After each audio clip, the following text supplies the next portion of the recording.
Well, good morning, good afternoon, good evening to wherever anyone may be across the world.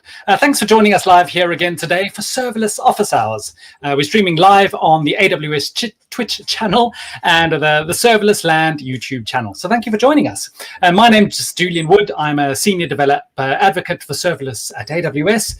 And this week is Step Functions week. And I'm super happy to be joined yet again by, I suppose, the super Step Functions product manager himself, Dan Ronald. How are you, Dan? Doing great, thanks. Great to be here today.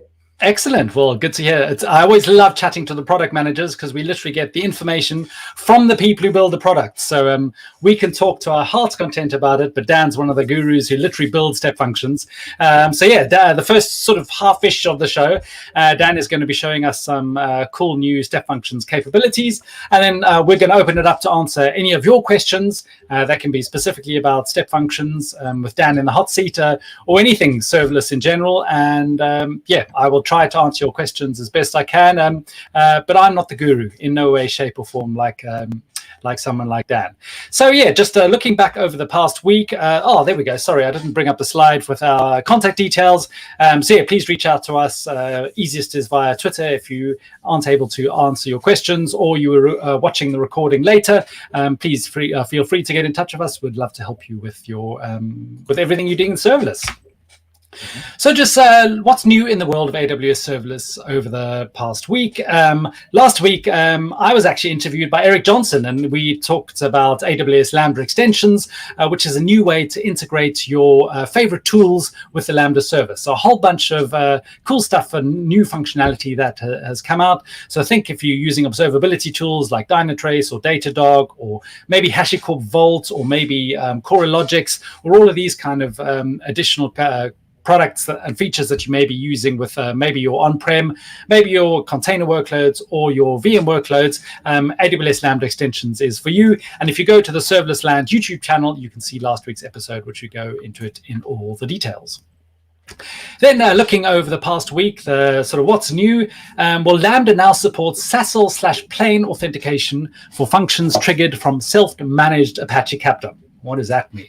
Well, basically, it means that Lambda functions that are triggered from self-managed Kafka topics can now access usernames and passwords secured by AWS Secrets Manager using SASL/plain. And I read up about this, and this is apparently a simple username password authentication mechanism that is typically used with TLS for encryption to implement secure authentication.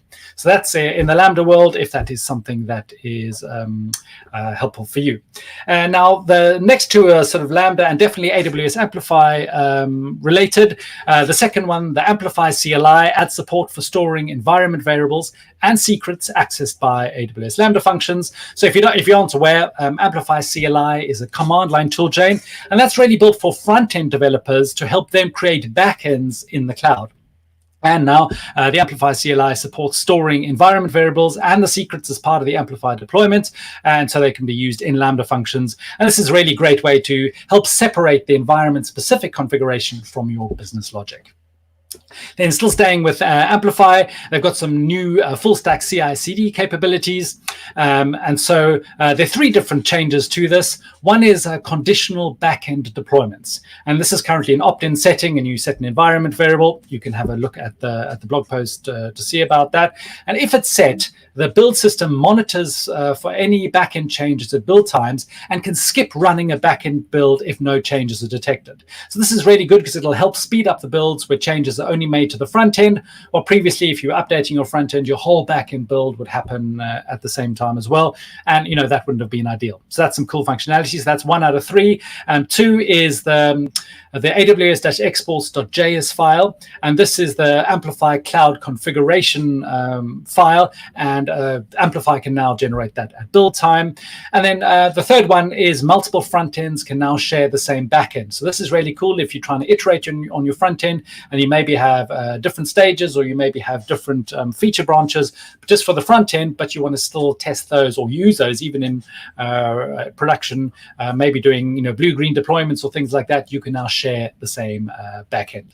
So that's 3 things over the past week. Just looking at the AWS Compute blog, where we have lots of cool stuff to do For serverless, I just the top one is all about the in case you missed it post. So there are a huge amount of content that has come out about serverless in Q2 2021.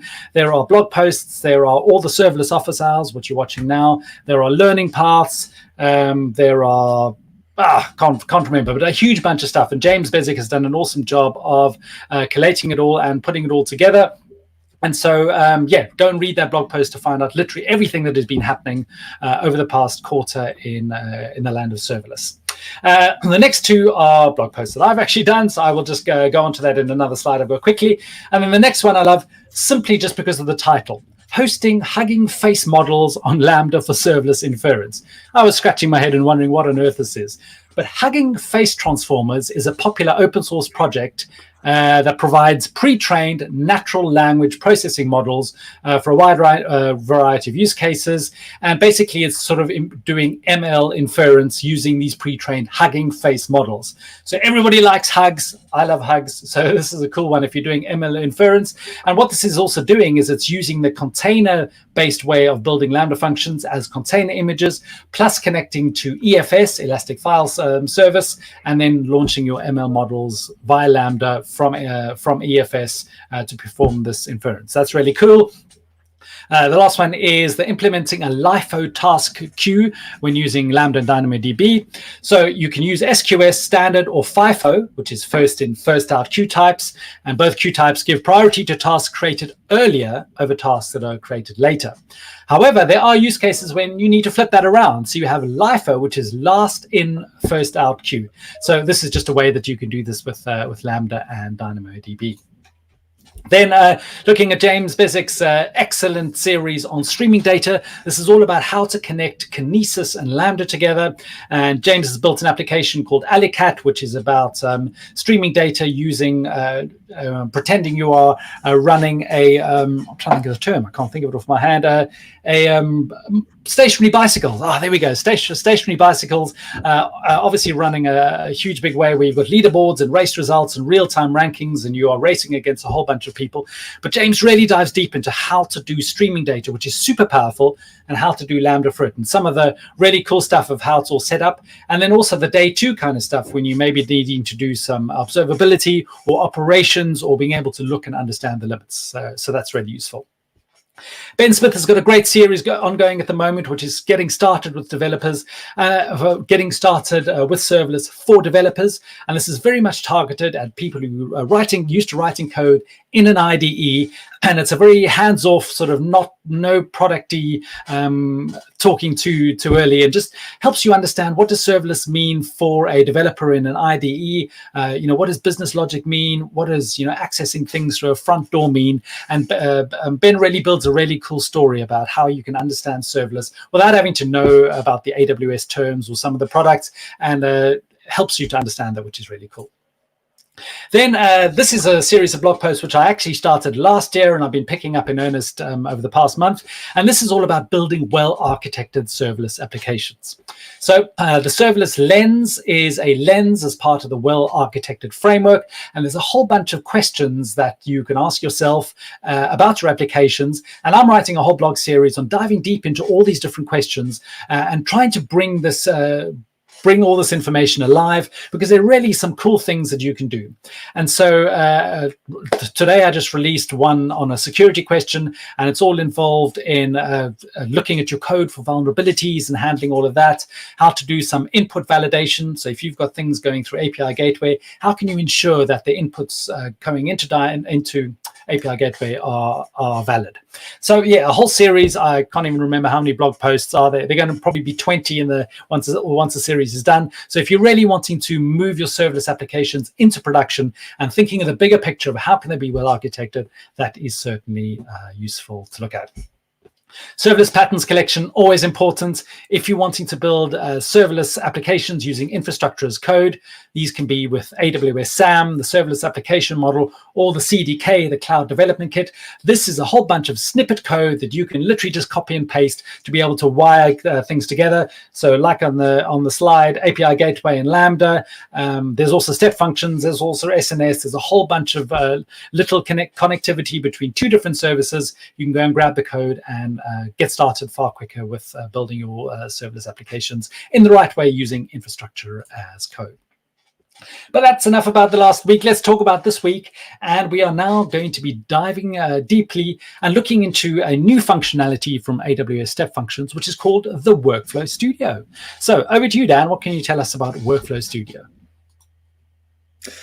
Yeah, fantastic. So yeah, Workflow Studio is basically a easier way to build state machines. So I'll get into a little bit about Step Functions in a minute, but basically what customers were asking for, because we obviously work back from customers on a daily basis, and what we heard from a lot of customers was that, hey, like Step Functions is fantastic, but it's built using this thing called the Amazon States language, and it's a little bit tricky to both like kind of learn this new language from scratch and to code in kind of JSON or YAML format. And so we had a lot of customers asking us for kind of like easier ways to both onboard onto Step Functions.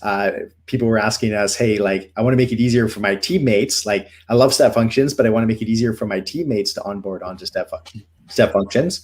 And we had customers saying that, hey, like, can you provide a visual way for me to build workflows so I don't have to build my JSON or YAML file from scratch? And so our answer to that is actually Workflow Studio. Although it's going to continue to evolve and become like it's becoming a great place to build workflows and to learn about all of the different capabilities of Step Functions. Dan, that is brilliant, because I've always appreciated how the Step Functions team has taken the approach of a visual approach to things. Even within the Step Functions console, the way you can currently create a state machine, and then you can, when you go through the state machine, you can literally see a picture of what it looks like. And if there are any errors, it's in red. If the happy path is all green, and that's always been such a great way to just visually see this this workflow. So I love to hear that, even though you say that the Amazon States language, yeah, it's all in JSON and all bit of text, to be able to link that together within the console, how you can visualize your Step Functions, which is also available in the Visual Studio Code plugin. That is great. And now even taking it to the next level, when you're building your Step Functions, that you can piece them together visually, which is just a cool thing. Yeah, like one of the benefits of or that we had with the Amazon States language is it is actually a visual language, right? So it's describing something that's visual. And what customers always told us was that they loved the fact that they could write code and push a button, and it would generate a visual image, which they could then take and like share with others and get feedback. And it kind of described the business logic of what they were trying to implement. So it was a great way to get feedback from all sorts of different stakeholders on the project. And so we didn't actually want to step too far away from the code. So like one of our goals when building this new Workflow Studio was for the image and the code to be exact like representations of one another. So like the image is an exact representation of the code, and like our goal was to provide the ability to, like, anything you could do in the Amazon States language, you could do through like either visually or through a form-based interface and a more guided experience. And so you could go back and forth and work in the one that you prefer, that serves you best. Excellent. I believe you have something to show us. So yeah, do you want to just share your screen? I think your tab is a. Sure. Yeah. Maybe just for the benefit of those that may not know, like why Step Functions, if you don't mind, I just wanted to yeah, sure. and then I'll share my screen. So basically, like if you're not that familiar with Step Functions yet, maybe you've heard about it, but you're kind of wondering what it is. What Step Functions is an orchestration engine. So you can use it to build workflows, to kind of sequence. So like anything that you could describe as a multi-step process is something that you can build using Step Functions. So think of like a business process, or like a store checkout, or the e-commerce process, or like if you're using your phone to like order food, like there's kind of a workflow that's on the back end of that kind of coordinates the delivery of your of the food that you might be ordering, or like different like IT automation use cases like CI/CD or account management, and then you kind of go into the world of like data processing. So like whether that be ETL or like high velocity data processing in kind of a serverless environment using kind of serverless tools, as well as like AI ML and kind of using the rich suite of like AWS like AI services and like SageMaker, and kind of building pipelines for those. So like anything that you need to automate on AWS, like Step Functions is a great tool to do that. And the workflows can like span from like a few seconds up to a year. And so we have some customers that kind of wanting like really care about the latency of their workflows, and other customers that like, hey, I want to have like human interactions. I want my workflow to go for up to a year. And so like our workflow kind of speed and duration spans the full gamut from kind of like less than a second through to like workflows that run for a full year with like human interactions and really long kind of complex process. So I just wanted to share a little bit of background on Step Functions for those that weren't aware, and now I'm going to kind of dive into the workflow. Yes, studio. Thanks, Dan. I love that sort of overarching look at, because sometimes what I find when I talk to customers, and even myself in the past, is you often think of serverless and Lambda and you immediately dive into the code, and then you land up building this Lambda function that's got if-then statements, and it's got case statements and all these kind of branching logic, and you start building up this huge big Lambda function, and you're like, and you start to realize, actually I was building a workflow from the beginning. And so one of our distinguished engineers at AWS, I remember something really resonated with me at a talk he did in reInvent, where he said, before even looking at Lambda, look at Step Functions. Because he was thinking of, actually, most applications have some kind of workflow. And in a way, you want to zoom out and you want to actually think of the workflow even before you think of what maybe a Lambda function would do or something. Because the retry logic is built into that, the branching logic, the parallelization, a whole bunch of stuff that Step Functions has got. And actually mapping out your business process in your step function before you starting to get into the nitty-gritty code is a really useful tip that I took to heart. So I would definitely suggest looking at step functions even before you start looking at Lambda functions as a really way of building these workflows for your business. Yeah, fantastic. No, that's a great point. Yeah, step functions actually can be useful even if you have a workflow that has one Lambda function in it, just because you can use step functions to do the error handling in and around it. So yeah, that's a great point. And we're going to show you today how you can actually use step functions to like mock up a workflow before you even have the underlying resources built for it. Brilliant. And Bonko, thanks for your message. Are you able to ask questions? Yes, that's why this is live. So please send your questions in. And we do have one scene we are talking about that. And we've got Sahil Kulkarni. When should you use event-driven architecture versus step functions? I don't know, Dan, if you have an idea on that.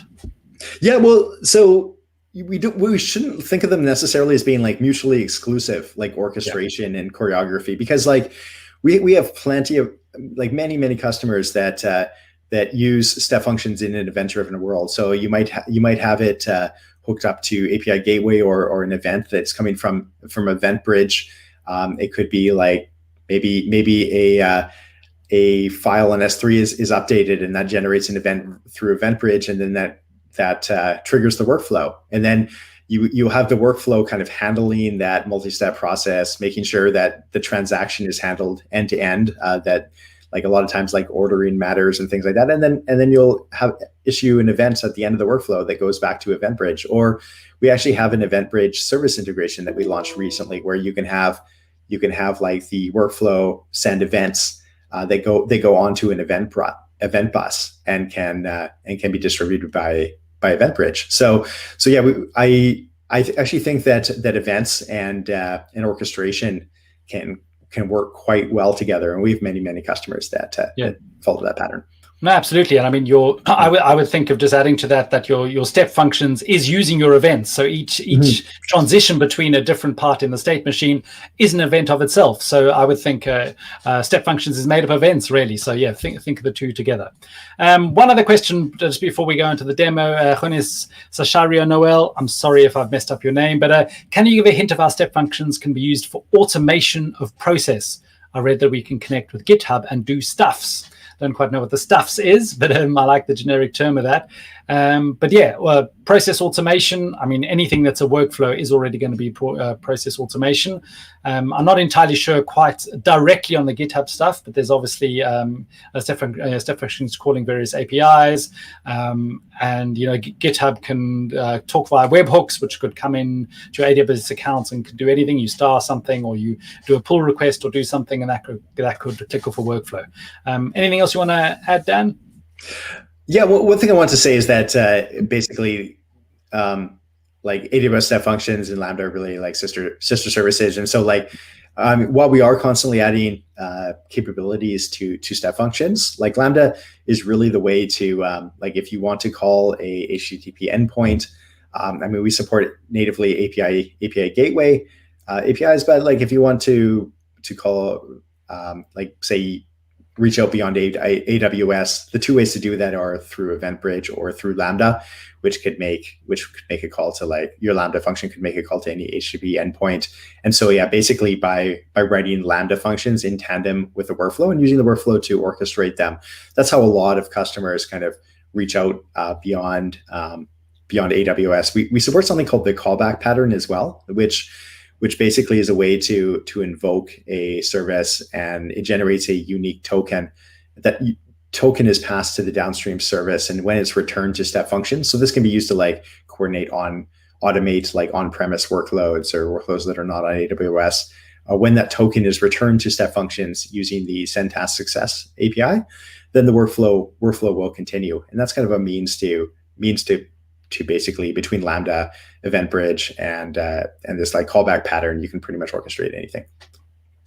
Excellent, thanks, Dan. So let me just add you to your screen. Excellent, we have the screen sharing working. Yeah, I have advised Dan we're going to try and zoom in, but because the Workflow Studio is all visual, we're not entirely sure how that's going to mangle up the appearance on the screen. So yeah, let's see how we go. Send me comments. I know we're just looking at the front page, but yeah, if you can't see, don't worry. Give us a minute or so, and we'll work it all out. Okay, sounds good. Yeah, what I'm going to do is I'm going to zoom through to Workflow Studio. I'll bring it up, and then if I need to zoom in, then to make it visible, just let me know, and I will work to do so. Thanks, Nick. Okay. Yeah. So basically, if you were to come into Step Functions in the console, you would set Step Functions console. You would start here. Step Functions work with SAM, CDK, CloudFormation. We have a integration into the AWS toolkit for Visual Studio Code, but we're here to show like Workflow Studio today, which today only exists in the console.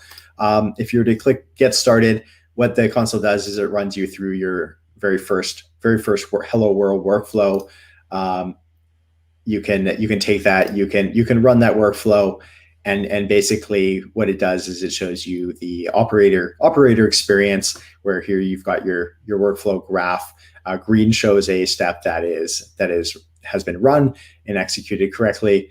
And then down here, you can click on any one of these states in the operator experience, and you can look at like the input. You can input to the state, the output to the state. And if you scroll down here, you can see the execution event history for this workflow. It gives you the option to design your own workflow. And for those familiar with the previous experience, we had the option of write your workflow in code. We still have that option today. We also have the option of running a sample project. And this is a great way to, if you look through these like sample projects, you've got things like manage a batch job, which works with AWS Batch. It shows you how to use like EMR, the various like code build, the various service integrations that we have. You could always start with one of these as well. And then it shows you what the workflow is down at the bottom. You could always start with one of these and then bring that into the Workflow Studio experience. But we're going to go say design a workflow visually. We're going to use a standard workflow. So there's two options of workflows. Express workflows run for up to 5 minutes. They're used for like data processing if you want to build an API. Standard workflows can run for up to a year. Their express workflows are a much kind of lower cost point. Standard workflows checkpoint every workflow step. very durable. They can run for long periods of time, and that's what we would recommend if you're just getting started with step functions. I'm going to click next. Here we are into the studio experience. We wanted to build up this experience.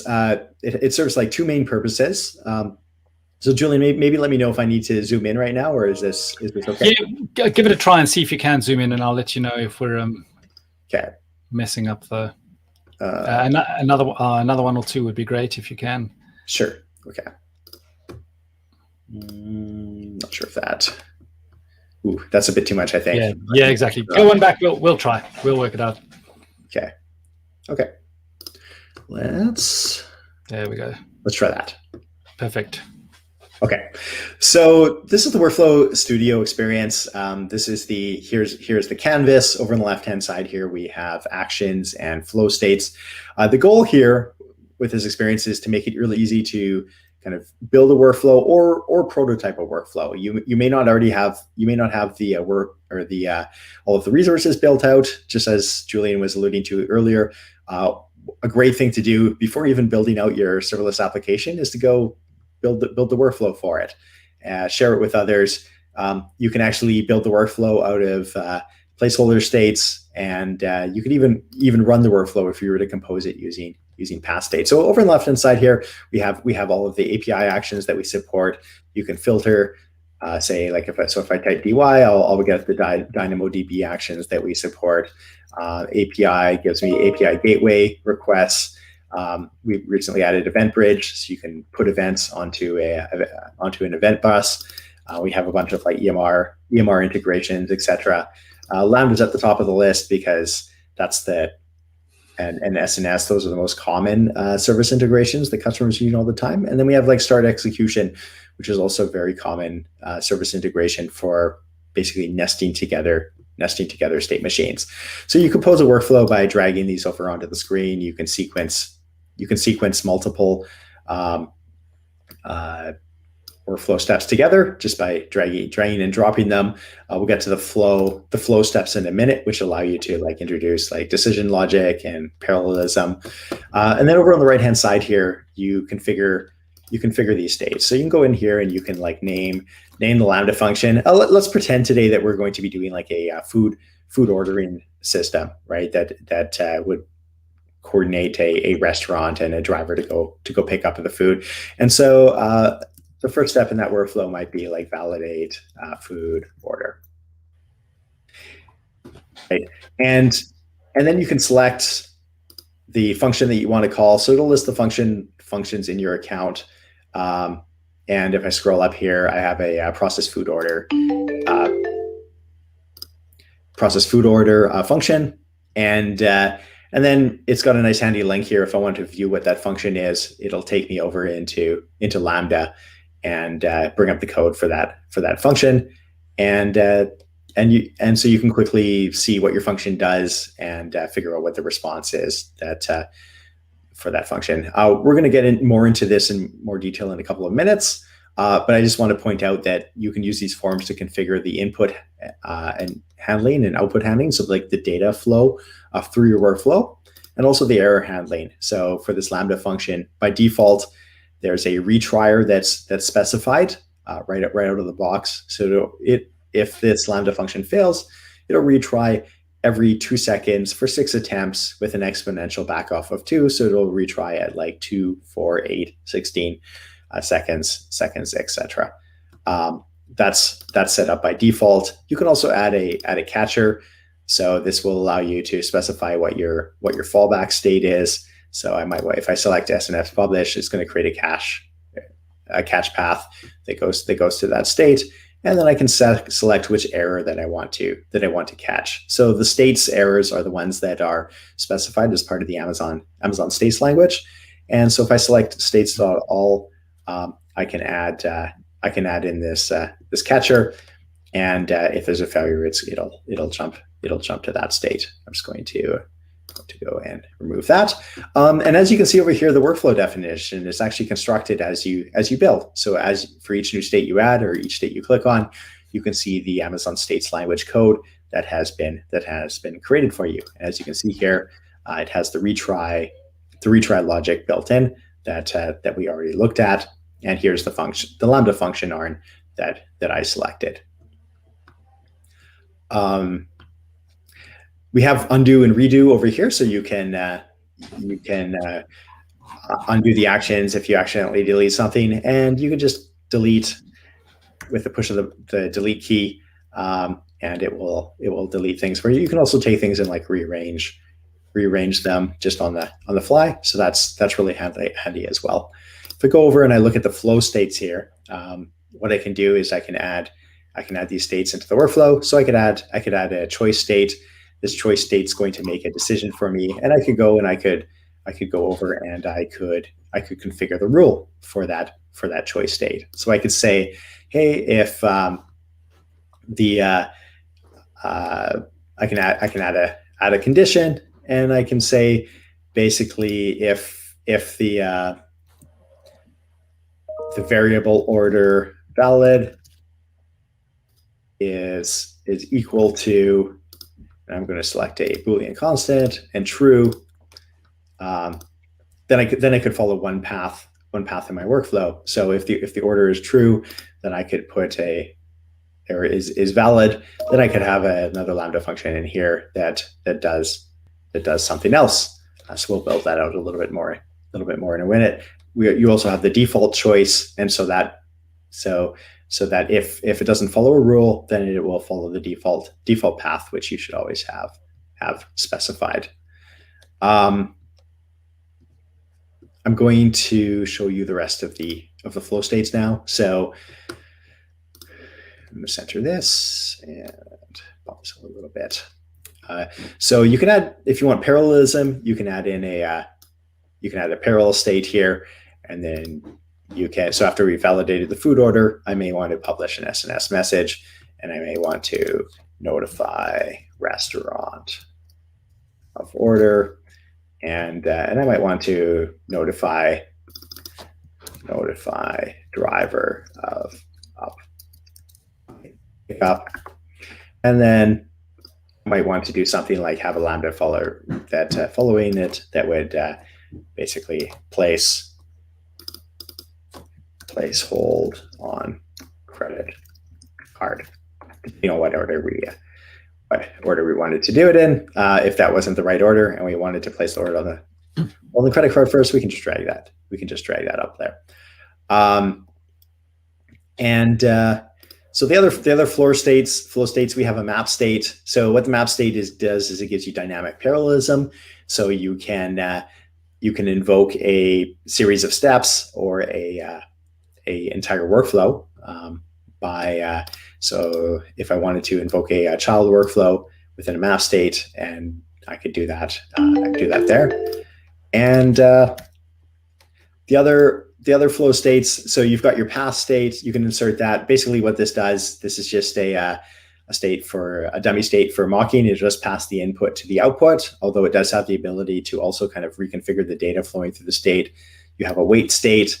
What this wait state can do is you can specify a fixed interval of time that you want to wait for, or you can wait until a specific date and time, and you can choose a date and time from a date picker, so that's really handy as well. And last but not least, you have these success and failed states. So this is a way to, let's say that you have a branch in your workflow, and that branch represents like a failure. You could actually go and insert this failed state, and if the workflow ever followed this path, it would indicate that there's a failure, or that was a failed path. And I could also put a success over here. If it ever followed that path, it would mark the workflow as success. So basically, that's an overview of the actions and flow states. And maybe I'll just stop for a minute to see if there's any questions, or Julian has any comments. No, thanks for that. So it's so nice to visually see it, because I can, writing the Amazon States language initially, you've got to have a lot in your head. This is so nice just to be able to sort of play around and see how the workflow gets generated. There are some questions coming in, but I'm just going to hold on them because they're not specific to what we're talking about now. But I will get we will get to your questions. So hold on. But I'm happy for you to go ahead, Dan. Perfect. Sounds good. Yeah. So I just want to dive into configuring these states a little bit because that's really important. And in particular, I wanted to look at the Lambda state. So I mentioned earlier that you can configure the parameters, or the flow of the data through the workflow, and that's one of the trickier parts of building a workflow, and something that's important to be aware of. So first of all, for the Lambda function, I can either use the input to the state machine or the input to the state as the input that's going to be sent to the or the parameters are going to be sent to the Lambda function, or I can specify them myself. So I can build my own payload. It gives an example payload here, and what I could do is if I know that like my input is going to include like an order number, then I could specify here the order number and ensure that is that's sent to the Lambda function. It does validation as you go, so I had that extra comment in there, and then you can specify the next state as well from here as part of the configuration. You can add in a comment, and then if I wanted to, I could actually add the callback pattern. So this will generate a unique identifier that's sent when this Lambda function is invoked, and the workflow will not advance until that callback pattern unique identifier is received back to the workflow again. You can also modify the input and output. So here, these info links are actually your friend. So you'll see over here on the side here that there's built-in help, and it shows you what to expect. And so as the data flows through the workflow, I just want to call out that you're going to be invoking a service, and so you have these ways to kind of massage the input as it's flowing through. So you have an input path. You have parameters. This is how you specify what's sent to the service integration. That's what was on this configuration tab over here. You make the call to the service integration, and then coming back from the service integration, you have something called result selector, and this allows you to select a piece of the response to pass on. So within a workflow, you can pass up to 256 kilobytes of data. Some of the responses you get from services include a lot of kind of additional data that you might not want to pass on. So for example, like if you're invoking like EMR or SageMaker, the responses from some of those services are quite complex. And even Lambda, in the payload response that comes back, it can include, it often can include, let me just see if I can, actually, yeah, I can show it right now. But yeah, here we go. So if you look at the response from a Lambda function, it includes the payload, but it can also include some like additional like metadata, which you may not want to pass on through the workflow. And so what we actually do by default is we filter the output with output path, and we only pass on the payload from the response from Lambda. And you can also use this to redact information as well if you're wanting to. You have some secure piece of information, and you don't want that flowing through some sub branch. So yeah, I mean you can wangle your inputs and outputs to your heart's content to make sure that it's as efficient for two reasons, I would think. One, that it's as efficient as possible, that you're not sending data around that you don't need, and also sometimes for performance reasons, that you don't want to have huge payloads going around. And it's also a nice data validation thing, that you're not going to have data that's unexpected coming into your state machines. Maybe that could be deliberate or maliciously. You've got ways here that you can ensure that your inputs and outputs are sanitized. Exactly. Yeah, no, that's a great way to put it. If you want to simulate all of this, we actually launched something called the Data Flow Simulator not long ago, where in the console, you also have an option. There is so right here, this Data Flow Simulator will allow you to simulate on for a single state what each one of these does. And so you can kind of craft the syntax in there if you so choose.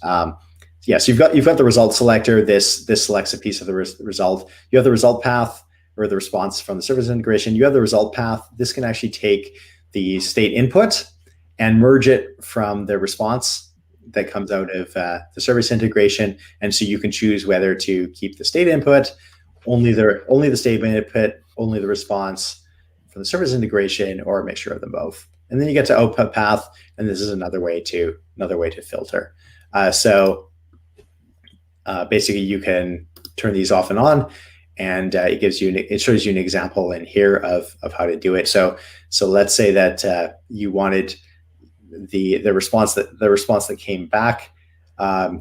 You wanted to kind of select or transform that result with the result selector. You'll notice here that the syntax is to, if you're going to pull something out of the payload, use the $dot notation, and then to map that into a new variable or into a new item, then you would use the name and then the dollar sign, and that indicates that you're going to be pulling something out of the response.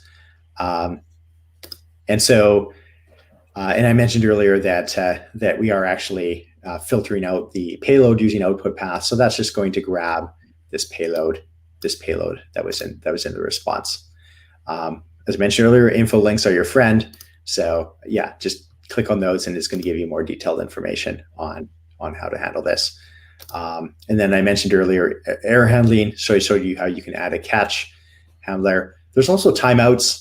So you can fail the state if it runs longer than a specified number of seconds, and a heartbeat, which can be used to ensure that if a service integration once invoked fails just to keep emitting this heartbeat, then you would fail the state. I would encourage everyone to, like, one of the big benefits of step functions is it's the robust delivery of multi-step processes, with the keyword, let's focus on robust. So like robust comes from, first of all, partly because of the way that the step functions works, because like we checkpoint every state transition. We store that in a database.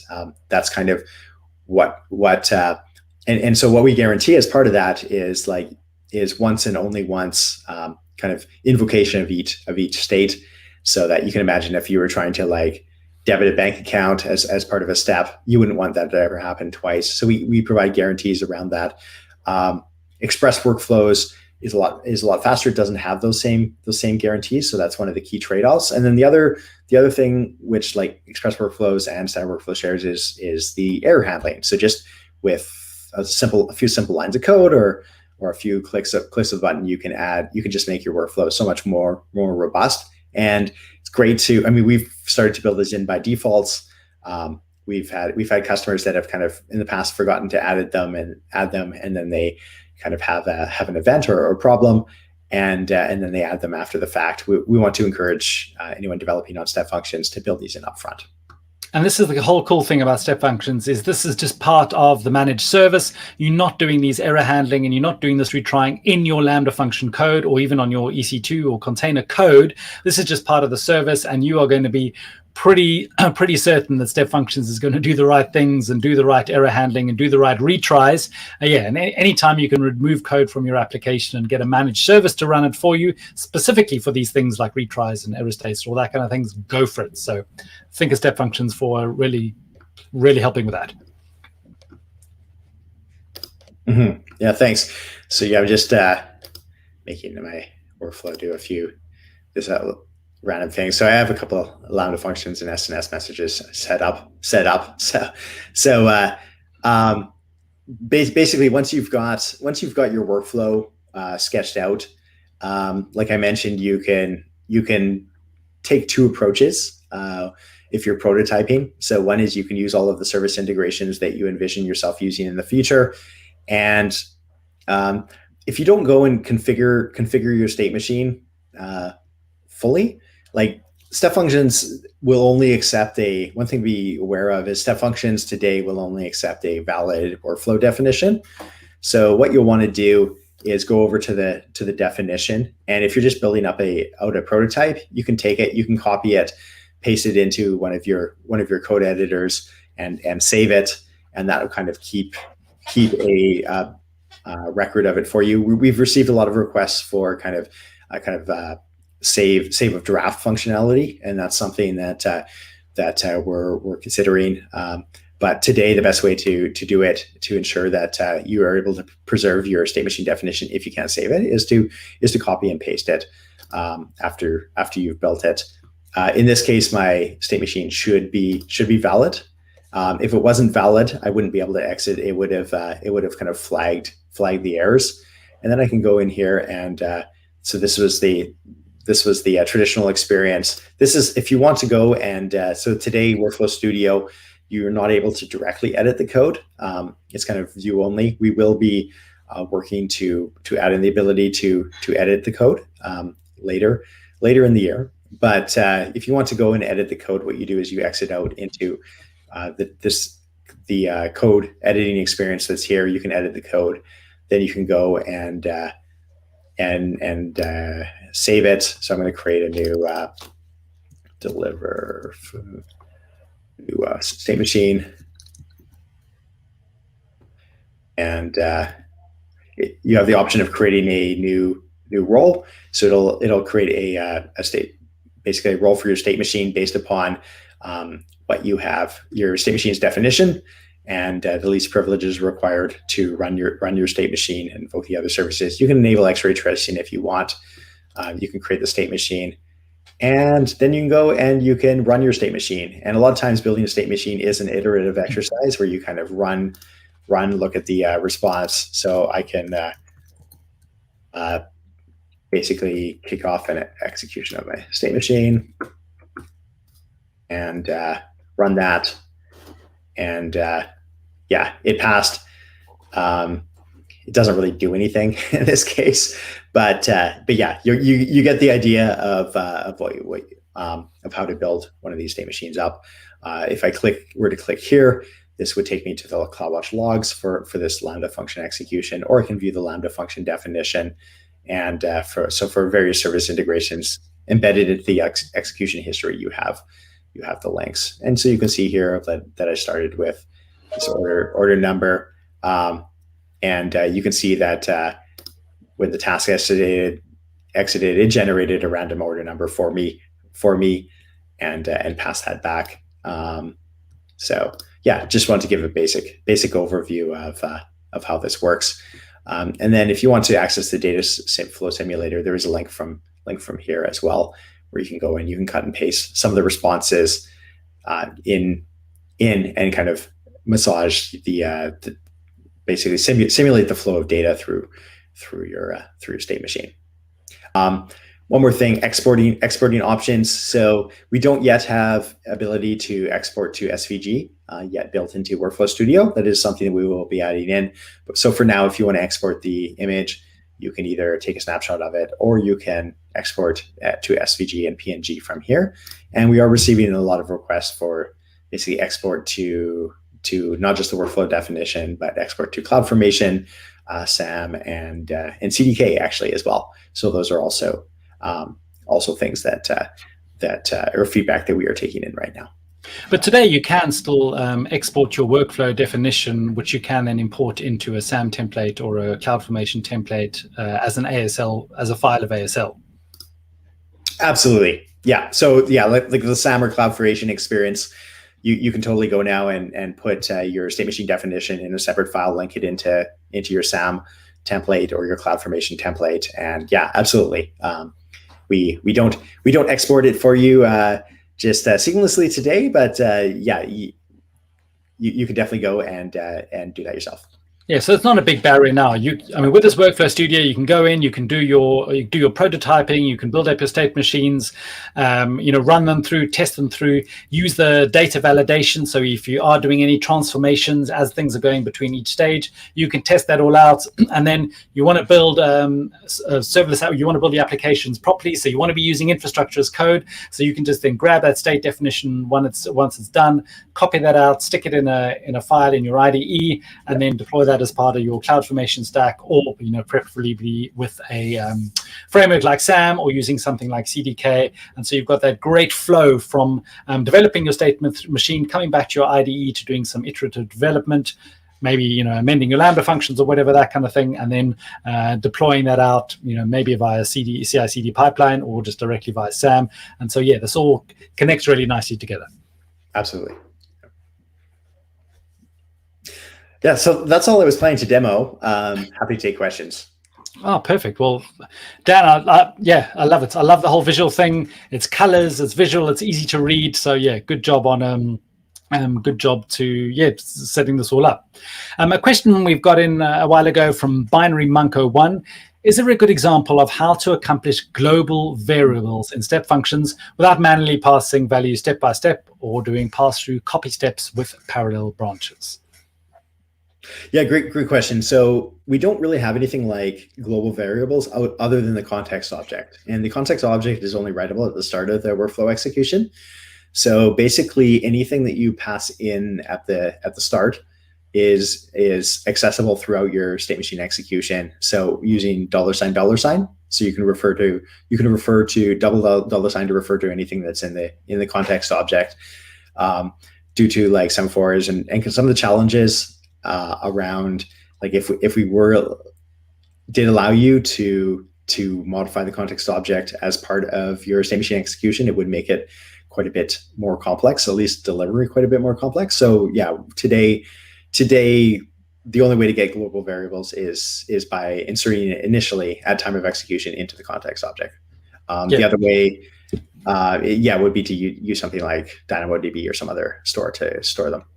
Yeah, so I mean, that's exactly what I was going to say. But also remember, Step Functions has direct integration with DynamoDB. So it did pop up on the screen earlier, but you can do get and puts and all those kind of things directly in DynamoDB. So it doesn't necessarily mean you don't have to write a Lambda function to do this kind of storing of this global state. You can just get Step Functions to write something into DynamoDB and retrieve it.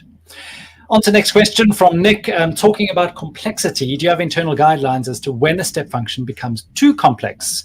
Do you have any general strategies to break up complex workflows?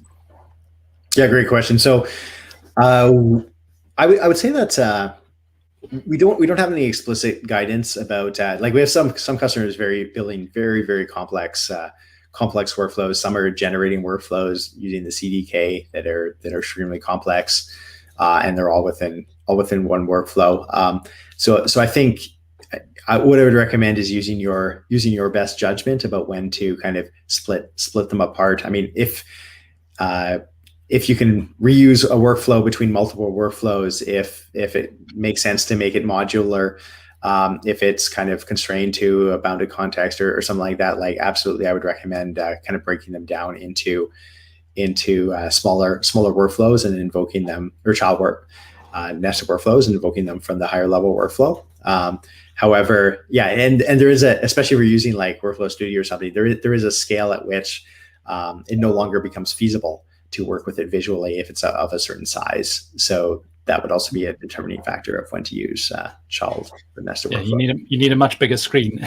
But yeah, I mean, I would turn this question around and think of as you mentioned the term, the bounded contexts. If you're using microservices, how would you align those? Microservices getting bigger and bigger and bigger, that is going to be an issue. And also think about the asynchronous thing of things, because maybe you are thinking that a workflow needs to happen, but actually you just maybe need to dump some results on a SQS queue or into another step functions that can go and do its own kind of thing. So you don't necessarily have to nest step functions, but you can also have step functions, running independent processes that could just be completely asynchronous, and that's a sort of notification system. Yep, the step function goes, yep, that process is going to happen externally, but I don't actually have to wait for a reply from that. Mm-hmm. Yeah, not to make things like more complicated, but you can actually use state machines to both like kind of build a microservice, especially using like express workflows, like hooked up to an API or triggered by an event, or to orchestrate, or to also orchestrate across microservices. So because of like their long running nature, so you can actually do both with step functions, and that kind of also determines like how you would break things down. Yeah, and also think of it, I mean, we're all talking about when step functions do become too complex, but also because this is a managed service, you sometimes don't need to be afraid of your step functions becoming too complex, because you're not handling the retry logic, the failure logic, and all of that. That's part of the managed service. So in a way, there is a trade-off that you don't sort of have to worry. I'm just trying to run through some questions.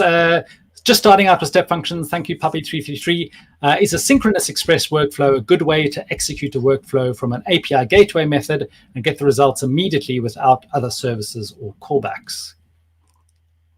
Mm-hmm. Yeah, so absolutely, very short running. So like synchronous express workflows, great way to build an API that does something, and it could be calling reading something from DynamoDB, like CRUD type operations, etc. So simple, or even more complex workflows. Yeah, great way to do that. And yeah, you don't need to use the callback and other. I mean, I assume that in most cases you would be using step functions to invoke another service as part of that workflow. But so kind of want to make sure that I understand the question correctly. But yeah. Just back onto the simple workflows. Is there a soft limit or a hard limit for the region? Is that number of workflows, a number of state machines, or not? What can you just quickly say on the limits? Yeah, actually, speaking of that, like that is the reason why you might want to break down your state machine into smaller ones. So like there's a workflow execution history limit of 25,000 events. That doesn't translate into state transitions. That's actually like events where one state transition can say represent 2 or 3. So that's one thing where, like, if you were going to exceed that, you would want to break your workflow down and have nested workflows. Another one is parallelism. So you can run up to 1 million concurrent workflows. We have limits around like the rate at which you can like start execution. Express workflows has much higher limits than standard workflows. Those are all available within our documentation. And there's some of the limits are soft limits. Some of the other limits are hard limits. And the 25,000, for example, is a hard limit. The 1 million workflows in parallel would be a soft limit. Cool, thanks. Yeah, just quickly, this one, VJ, the mechanisms you suggest to follow for externalizing environment variables. We did mention at the beginning of this sort of segment, putting into the context object in the beginning, which will go through all of the state machine, or having some external system, be that DynamoDB or something like that, which could do that. And Pantsu says DynamoDB is a good solution for that, in my opinion. So hopefully that has all worked. Thank you very much.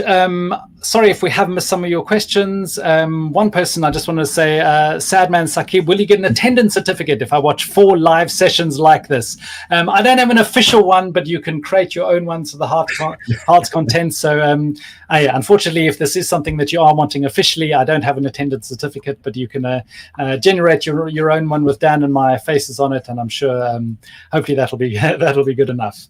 Dan, thank you so much. Really appreciate you spending the time and taking us through this really cool new functionality. No, my pleasure. Thanks for the opportunity to be here today. Thanks everyone for tuning in. Pleasure. Quickly on next week, SQS is 15 years old, so there's going to be a special episode next week with our whole team, or most of our team, the developer advocacy team, with AWS blogger extraordinaire Jeff Barr, and we're going to be literally the American team is going to be in person, seeing they can now, and singing happy birthday, 15th birthday to Amazon SQS. So yeah, S3 had its 15th birthday, and now on SQS. So yeah, that's all on next week. For all things serverless, head over to serverlessland.com. Blogs, videos, learning paths, events, patterns, everything to do with serverless on AWS. Thank you very much for watching. We are heading up to time. Thank you, Dan, for coming and showing us the cool stuff. Enjoy the rest of your week. Get in touch with you if you have any serverless questions, and hopefully see you next week. Thank you very much. Bye-bye.